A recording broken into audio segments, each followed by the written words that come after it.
بیٹا ہے کس کا؟ حسن و حسین کا بیٹا ہے، فاطمہ زہرا کا بیٹا ہے۔ جیسے ہی باہر آئے وہ منتر جو سکھایا گیا تھا سب کے قریب قریب آئے، 400 لوگوں نے وہ غریب نواز کی پیشانی کو دیکھ کر منتر پڑھنا شروع کیا، اور منتر کیا تھا؟ ان کی زبان سے لا الہ الا اللہ، لا الہ الا اللہ، لا الہ الا اللہ۔ لوگوں نے کہا یہ ادھر کیسے آ گیا کلمہ؟ اور جا کر اس رام دیو سے کہا گیا، اس نے کہا کہ یہ 400 کے 400 لوگ تو کوئی اور ہی کلمہ پڑھ رہے ہیں، کوئی اور ہی کلمہ پڑھ رہے ہیں۔ وہ اتر کر کے آیا ہاتھی کے کجاوے سے نیچے، اور سرکار غریب نواز کو دیکھا تو اس نے کہا یہ جھوٹ نہیں کہہ رہے، میں بھی وہی پڑھتا ہوں جو یہ پڑھ رہے ہیں۔ برادران ملت اسلامیہ، السلام علیکم ورحمۃ اللہ وبرکاتہ۔ حضرات، قرآن عظیم کی آیات بینات یہ ببانگ دہل ہمیں اعلان کرتی ہیں کہ دنیا میں کچھ لوگ ایسے ہیں جن کو دنیا کی کسی بھی بڑی طاقت کا کوئی خوف نہیں ہوتا، اور نہ ہی کسی بڑی پاورفل طاقت کو دیکھ کر کے وہ گھبراتے ہیں، کبھی ایسا نہیں ہوتا۔ قرآن ان کے متعلق اعلان کر رہا ہے، اور یہ ہوتے کون ہیں جو بالکل بے خوف ہو کر زندگی گزارتے ہیں؟ وہ اللہ کے اولیاء کی جماعت ہے۔ الا ان اولیاء اللہ لا خوف علیہم، جو اللہ کے ولی ہیں۔ ولی کون ہوتا ہے؟ ولی کے کئی معنی ہیں، دوست کے بھی ہیں، مددگار کے بھی ہیں، غلام کے بھی ہیں، مولا کے بھی ہیں، آقا کے بھی ہیں۔ یہاں پر جو اللہ کے اولیاء کا معنی لیا جاتا ہے وہ اللہ کے دوست، اللہ کے محبوب۔ وجہ یہ ہے کہ جو پیدا ہوتے ہی دنیا میں اللہ اکبر کی آواز سن کر کے آیا ہو، جس کا مطلب یہ ہوتا ہے اللہ سب سے بڑا ہے۔ جب بھی ہمارے گھر بچہ پیدا ہوتا ہے، کسی بھی مسلمان گھر میں، اس کے کانوں میں سب سے پہلی جو آواز ہم دیتے ہیں وہ اذان کی، اللہ اکبر، اللہ اکبر، اللہ سب سے بڑا ہے، اللہ سب سے بڑا ہے۔ اور مسلمان کی زندگی جب ختم ہونے کو آتی ہے، ہماری روح نکل جائے اور ہمیں کفن دے کر جنازہ لا کر امام کے سامنے رکھا جاتا ہے، امام پھر ہمارے جنازے پر سب سے پہلی تکبیر جو باندھتا ہے اللہ اکبر کہہ کر، اللہ سب سے بڑا ہے۔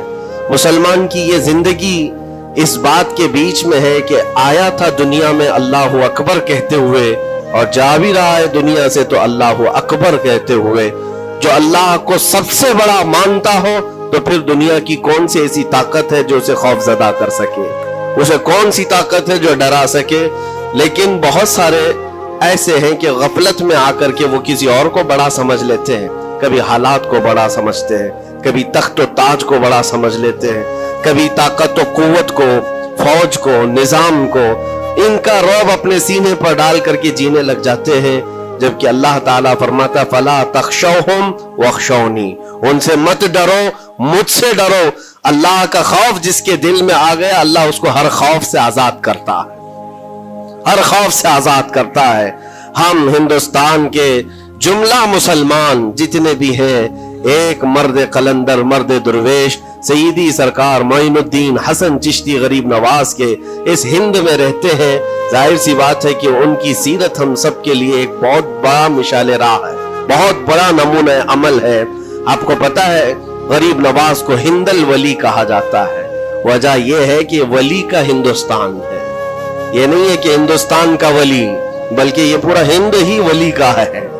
دربار غریب نواز سے ہندوستان کو جوڑا گیا ہے، سلطان الہند بھی کہا گیا، سلطان الاولیاء بھی کہا گیا، لیکن جانتے ہیں ان کے آنے کا راستہ اتنا پیچیدہ تھا۔ وہ سن 583 کی بات تھی، 583 ہجری چل رہی تھی، جب آپ حرم کعبہ سے نکل کر مدینہ طیبہ جا رہے تھے۔ اس وقت آپ کی عمر تقریباً 45 سال کے آس پاس کی تھی، نہایت ہی عبادت گزار، تقوی شعار، 20 سال اپنے پیر و مرشد کی خدمت کر کے وہ حرم کعبہ میں پہنچے تھے۔ 20 سال کے بعد جب مسجد نبوی میں گئے تو عجیب سی کیفیت تھی، سلام کیا رسول پاک صلی اللہ علیہ وسلم کے دربار میں، تو جواب قبر انور سے آیا وعلیک السلام یا معین الدین شیخ البر والبحر، اے معین الدین تجھ پر میری سلامتی ہو، اللہ کی سلامتی ہو، جو خشکیوں کا بھی اور تریوں کا بھی تجھے امام بنایا گیا ہے۔ اور آواز یہ نبی کریم صلی اللہ تعالی علیہ وسلم کے دربار سے سننے والی آواز تھی۔ آپ گھبرائے تھے، تھوڑا سا سراسیمگی تھی، یہ ہندوستان کی طرف اشارہ کر کے میرے آقا صلی اللہ تعالی علیہ وسلم نے فرمایا تھا کہ تجھے ہند کی ولایت دی جاتی ہے۔ اس وقت تک سرکار غریب نواز کو نہ ہندوستان آنا کبھی ہوا تھا، نہ ہندوستان کے علاقوں کو آپ نے کبھی دیکھا تھا، کیونکہ سجستان جو یہاں سے کافی دور ہے، افغان کے قریب ایک علاقہ سنجر، جہاں پر آپ کی ولادت ہوئی، وہاں سے نکل کر کے آپ نیشاپور میں آباد رہے۔ اس کے بعد 40 سال کے بعد حرم کعبہ اور حرم مدینہ میں رہے۔ لیکن اچانک یہ بات کہ تمہیں ہند کی ولایت دی جاتی ہے، ایک تعجب والی بات ہے، نئی جگہ پر بھیجا جا رہا ہے۔ آپ دوبارہ شام میں نبی پاک صلی اللہ علیہ وسلم کے دربار میں حاضر ہوئے اور سلام پیش کرنے کے بعد، کیونکہ یہ خوشی کی بات تو سب کے لیے تھی کہ ہندوستان کو اللہ تعالیٰ ایک عظیم ولی بھیج رہا ہے، لیکن جس کو بھیجا جا رہا ہے وہ بے قرار تھا، بے چین تھا، کیونکہ نہ راستے پتہ ہے، نہ ملک کے حالات معلوم ہیں۔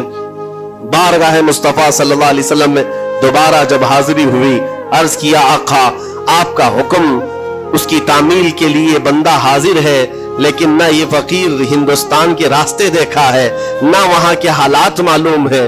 حضور پاک صلی اللہ تعالی علیہ وسلم کے دربار میں یہ اپنی بپتا سنا رہے تھے، داستان غم سنا رہے تھے، غنودگی طاری آ گئی، یعنی نیند سی کیفیت آ گئی، اور بارگاہ رسول صلی اللہ علیہ وسلم میں ایک دیوار پر ٹیک لگا کر جیسے ہی آپ کی آنکھیں بند ہوئی، رسول کریم صلی اللہ علیہ وسلم تشریف لائے اور اشارہ فرما کر پورے ہندوستان کے نقشے آپ کے سامنے کھول کر رکھ دیے، اور پھر غریب نواز کو یہ بتایا بھی کس جگہ سے تمہیں سفر کرنا ہے، کیسے تمہیں جانا ہے اور کہاں تمہارا مسکن ہوگا۔ سرکار غریب نواز فرماتے ہیں اس ایک خواب میں میں نے رسول کریم صلی اللہ تعالی علیہ وسلم کے ہاتھ میں اجمیر کے پہاڑ بھی دیکھ لیے، وہاں کے قلعے بھی دیکھ لیے تھے جو موجود تھے، اور اس کے بعد پھر کس بات کا خوف ہے، کس بات کا ڈر ہے؟ جنہوں نے راستے بتائے ہیں وہ ہادی رسول، وہ ہادی عالم ہے، نبی پاک صلی اللہ علیہ وسلم آئے ہیں پوری کائنات کو راستہ دکھانے کے لیے، اور جنہوں نے غریب نواز کو ہند کا راستہ بتایا ہو، پھر ڈر کس بات کا؟ جب آپ بیدار ہوتے ہیں تو اپنے ساتھ 40 قطب اس اولیاء کرام کی جماعت لے کر مدینہ طیبہ سے سفر کے لیے نکلے تھے۔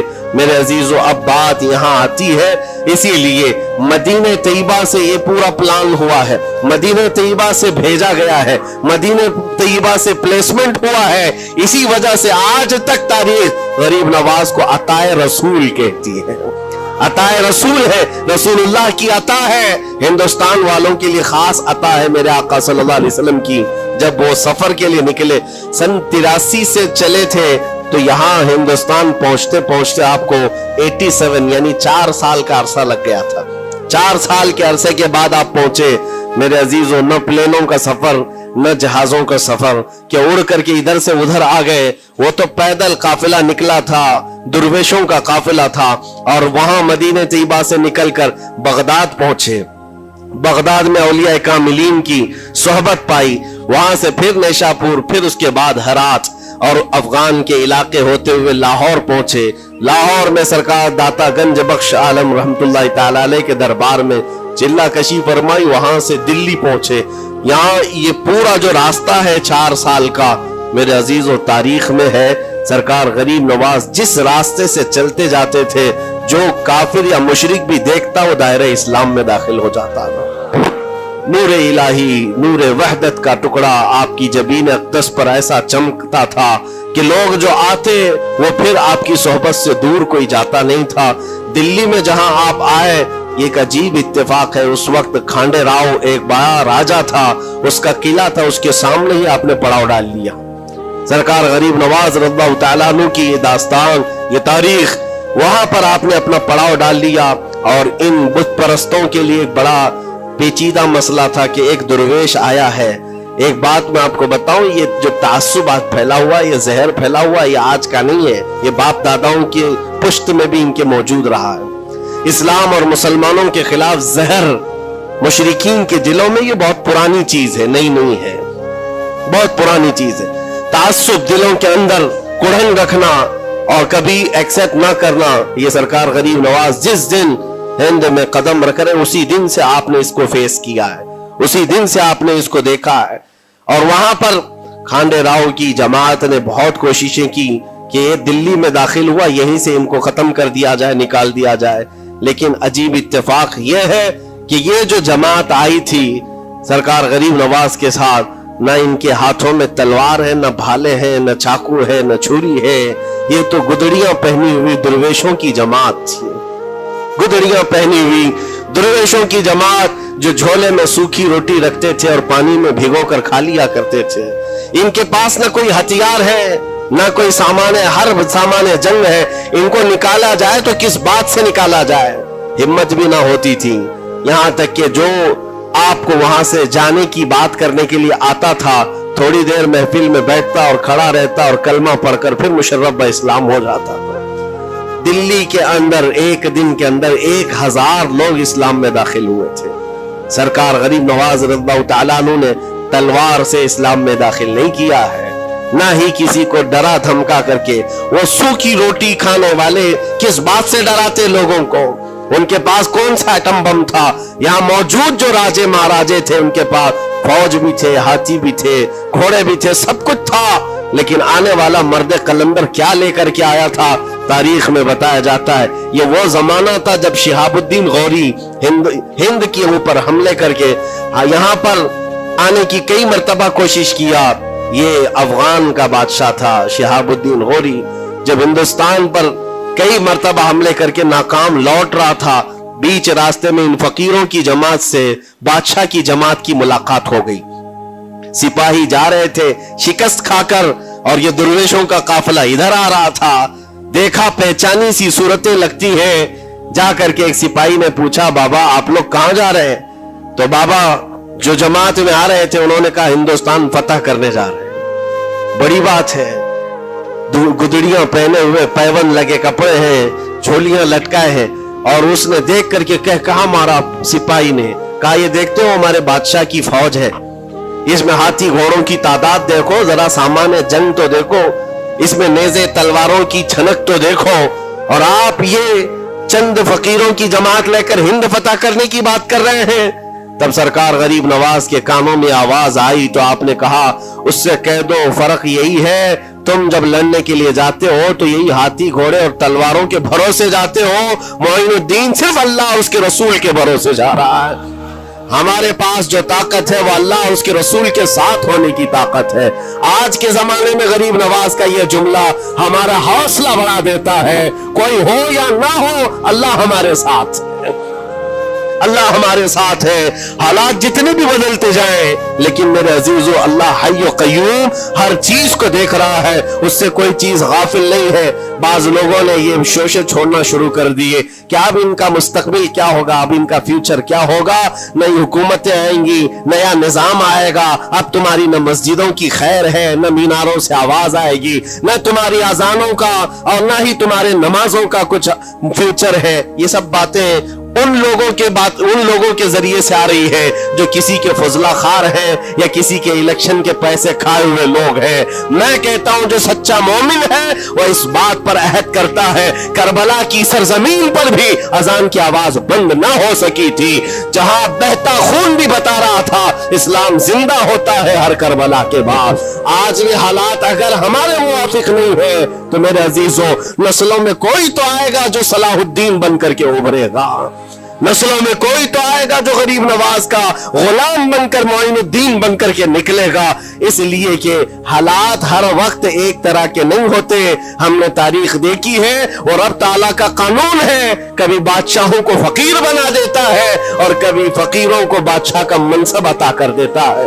जब सरकार गरीब नवाज दिल्ली के सरजमीन पर आप बैठे हुए थे अपने सूफिया की जमात के साथ, एक दस्तरखान लगा हुआ था, दस्तरखान लगा हुआ है, औलिया इकराम की जमात है, एक दूसरे से बातचीत कर रहे हैं। दिल्ली में उस वक्त हालात अजीब थे, एक छोटा सा लड़का जिसकी उम्र 13 या 14 साल की नहीं होगी, वो अपने हाथ में खटोरी और एक तीर और तरकश लेकर के सामने से जा रहा था। औलिया की नजर उस पर पड़ी। सरकार गरीब नवाज ने नजर उठाकर देखी, और सामने से मजमे से जाने वाले बच्चे बहुत सारे होते हैं, कोई आया गया, लेकिन गरीब नवाज ने नजर उठाकर देखा और फिर सूफिया की जमात से कहा कि देखना ये कल दिल्ली का बादशाह बनकर के निकलेगा, हिंदुस्तान की पूरी सल्तनत इसके पास होगी। तारीख में मौजूद है गरीब नवाज की जुबान से निकला हुआ ये जुमला।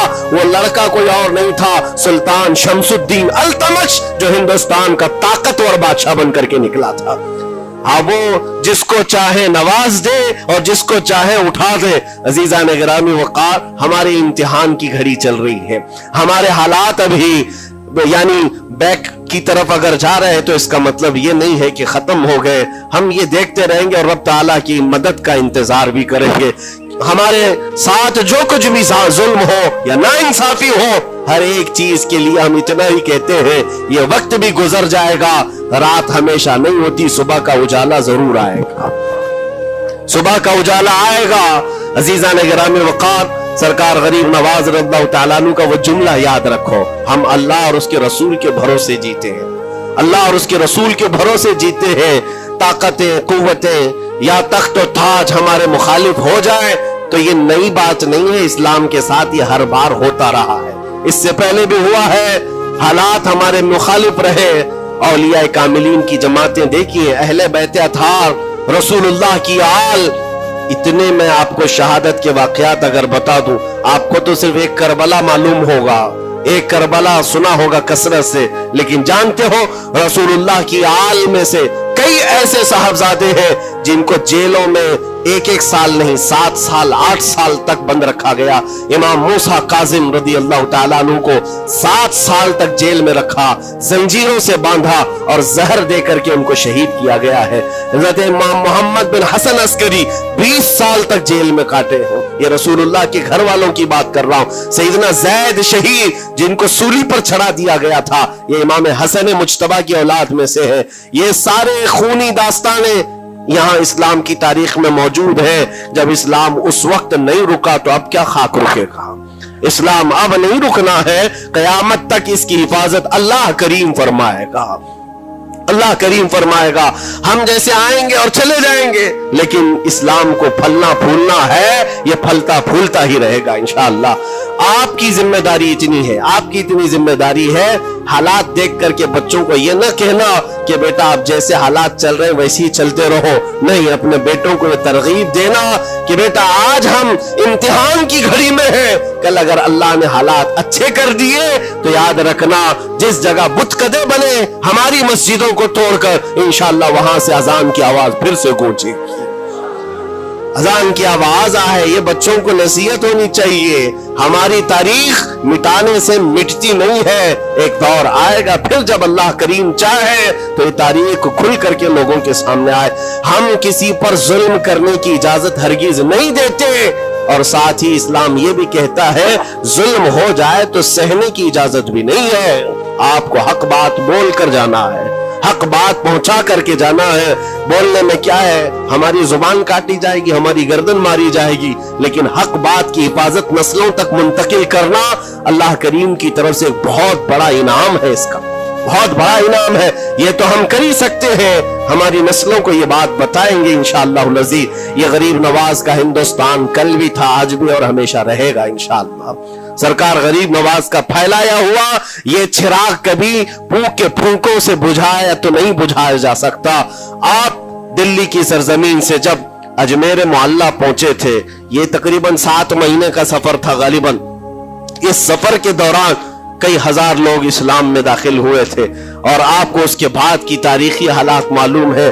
जादूगरों ने मुकाबला किया, राजाओं महाराजाओं ने, बादशाहों ने मुकाबला किया, और फौज ने मुकाबला किया, न जाने कितने लोग। एक बार तो ऐसा हुआ कि अन्ना सागर की उस पहाड़ी पर आप जिक्र में मशगूल थे, राजे ने कई मर्तबा ये सोचा कि इनको मार करके या किसी तरह से भगाए, लेकिन जब नहीं हुआ तो राजा से किसी ने कहा ये मंत्र वाला कोई फकीर है, इसका तोड़ मंत्र वाले से ही होगा। तो उस वक्त जो बहुत बड़ा उनका एक मंत्र जाप करने वाला पुजारी था, उस वक्त उसको उस तारीख में उसका नाम रामदेव बताया गया है, ये वाला नहीं है, उस जमाने का था। और उसको राजा ने जाकर कहा, वो कभी किसी से मुकाबले के लिए आया नहीं था, उसने हामी भर ली कि हाँ ठीक है, मैं जाऊंगा, देखता हूं कौन फकीर आया है हमारी इस धरती पर, और मैं जाप करूंगा, अगर जादू है तो जादू से मैं काट दूंगा।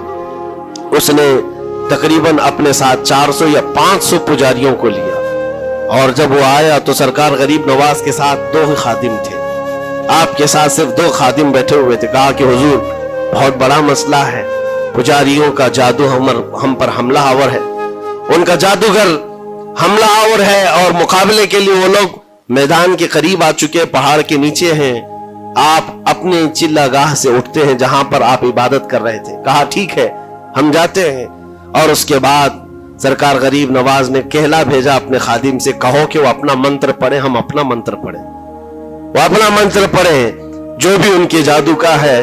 अब जब वो पंडित ने, पुजारी ने देखे बगैर अपने सारे पुजारियों से कहा कि जैसे ही वो दुर्वेश आएगा, वो फकीर आएगा, हमारा ये मंत्र है, ये पढ़ना, वो आग में भस्म हो जाएगा, दुनिया देखेगी। सबों ने कहा ठीक है, लेकिन अभी किसी ने देखा नहीं था। लेकिन जैसे ही वो अपनी झोपड़ी से ये मर्द कलंदर जलवे रसूल लेकर के निकला था, जमाले रसूल लेकर निकला था, बेटा है किसका? हसन और हुसैन का बेटा है, फातिमा जहरा का बेटा है। जैसे ही बाहर आए, वो मंत्र जो सिखाया गया था सबके करीब करीब आए, 400 लोगों ने वो गरीब नवाज की पेशानी को देखकर मंत्र पढ़ना शुरू किया। और मंत्र क्या था? उनकी जुबान से ला इलाहा इल्लल्लाह, ला इलाहा इल्लल्लाह, ला इलाहा इल्लल्लाह। लोगों ने कहा ये इधर कैसे आ गया कलमा?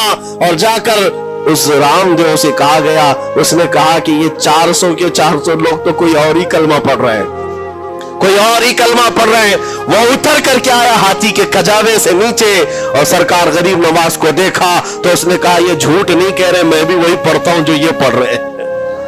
आपको तारीख में पता हो कि इसका नाम सरकार गरीब नवाज ने शादी देव रखा और अपने मुरीदीन में शामिल फरमाया, और जिंदगी भर सरकार गरीब नवाज के खुलफा में और आपके खादिमों में शामिल रहा।